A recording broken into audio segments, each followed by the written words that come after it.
Hello my dear all friends, Aparajita advice channel में आप सबका स्वागत है। गाइस, अगर आपका गर्लफ्रेंड आपसे पहले जैसा बात नहीं करती है, उसमें बदलावट आई है, अगर आपको लग रही है कि वो अब आपको टॉर्चर करने लगी है, आपको इग्नोर कर रही है, आपसे बात करना नहीं चाहती है, आप उससे रिक्वेस्ट कर रहे हो बात करने के लिए, ठीक है, मगर वो कोई ना कोई बहाना देती है या तो बात नहीं करती है, आपको अवॉइड कर रही है। अगर आपको ऐसा लग रहा है तो आपको क्या करना चाहिए? देखो, ऐसा अगर करती है आपका गर्लफ्रेंड तो आपको कितना तकलीफ़ होता है ये आप ही समझ सकते हो, है ना। अरे भाई, आप उसे प्यार करते हो, है ना, उसे प्यार करते हो, उसे चाहते हो। जब हमारा कोई अपना, जब हम उसे बहुत प्यार करते हैं, जब ऐसा करती है ना, तो इस दिल में कितना तकलीफ़ होता है वही इंसान समझ सकते हैं। तो आपको करना क्या है? आपको ये समझना होगा कि उसमें ये बदलावट का कारण क्या है। देखो, उसकी लाइफ में हो सकता है कि कोई आया हो या तो कोई किसी और से बात करती है, मगर ये मैटर कम ही है, ठीक है। अगर ऐसा है तो वो आपसे कांटेक्ट ही नहीं करेगी। और कुछ लड़कियां होता है कि कोई आ जाता है आपके रहते हुए, फिर भी आपसे कांटेक्ट रखती है, आपको इग्नोर करती है। कुछ लड़कियां ऐसा करती है, ठीक है, छोड़ती नहीं है। और कोई लाइफ में आ जाता है मगर उसी के साथ रिश्ता रखती है। अरे, आपको कोई मिल गया है तो उसे छोड़ दो, है ना, किसी को क्यों ऐसा ये करना। तो ये रीज़न नहीं है। दूसरा ये भी हो सकता है जैसे कि आपसे इंटरेस्ट कम हो चुका है उसका। पहले कुछ लड़कियों का कुछ दिन तक इंटरेस्ट रहता है, फिर ख़त्म हो जाता है, और किसी का तो आजीवन रहता है। तो वही है फ़र्क।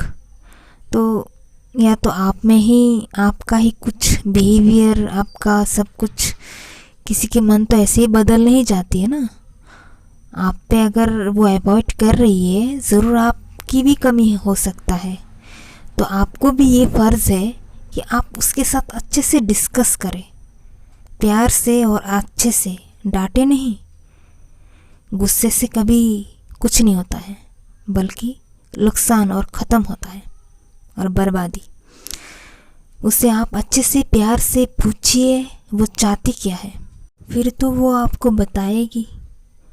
तो अगर उसके लाइफ में कोई है तब तो आप खुद ही छोड़ दोगे, है ना। और अगर आपसे इंटरेस्ट कम हो चुकी है तब तो ऐसे लड़कियों से रिश्ता नहीं रखना चाहिए, क्योंकि अभी आपसे इंटरेस्ट कम हो चुकी है तो आगे जाके क्या हो सकता है, जीवन भर रह गया है ना। तो और अगर ये है कि उसका बिहेवियर इसलिए ऐसा हुआ कि आपकी बिहेवियर की वजह से, जैसे कि आपकी कमी की वजह से, आपका केयरनेस जो भी हो, जो वो चाहती है वो आप नहीं कर रहे हो, आप उसे गुस्सा किया, या तो होता है ना, लड़कियों का मन है ना। तो अगर आपकी वजह से, तो आप उससे माफ़ी मांगकर आप खुद में सुधार लाइए, ठीक है ना। तभी आपका सब सल्यूशन सही हो सकता है, ठीक है। और अगर वो ये कहती है कि हाँ वो किसी और से प्यार करती है, और अगर नहीं कह रही है तो ये तो आपको ही हैंडल करना होगा कि आपको जानना होगा वो किससे प्यार करती है। क्योंकि आपको डेफिनेटली लग रही है कि उसकी लाइफ में कोई है, तो जानने से पहले आप उसे ब्रेकअप कर लीजिए। ऐसे लड़कियों से तो रिश्ता रखना भी नहीं सही है, और जिसका इंटरेस्ट भी कम हो गया हो। और अगर आपकी वजह से, तो तब तो आप उसे प्यार दीजिए, केयर कीजिए, माफ़ी मांगिए, बातों की डिस्कस कीजिए, है ना, तो सब सही हो जाएगा। तो दोस्तों, मेरी वीडियो कैसा लगा कमेंट करके बताना, और मेरे चैनल को सब्सक्राइब करना। आप लोग सब्सक्राइब नहीं करते हो, ठीक है, तो प्लीज़ सब्सक्राइब करना। धन्यवाद।